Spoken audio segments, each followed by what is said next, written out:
We are Nitin and Janani. Today we are going to see experiments in physics. The confetti magnet. You will need a plastic rod, confetti or small paper pieces or thermocol balls, and a woolen patch. Put some confetti on a table. If you don't have any confetti, use colored paper pieces and thermocol balls. Now rub the plastic rod several times with a wool patch, a wool scarf or a wool hat. Point the rod at the confetti a couple inches away as if pulled by a magic force. What happened? Magic force. The paper pieces fly into the rod. What happened?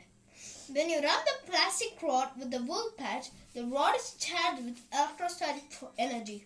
This works like a magnet, although the energy does not attract iron parts but only paper, hair, salt and pepper and other light things. Thank you.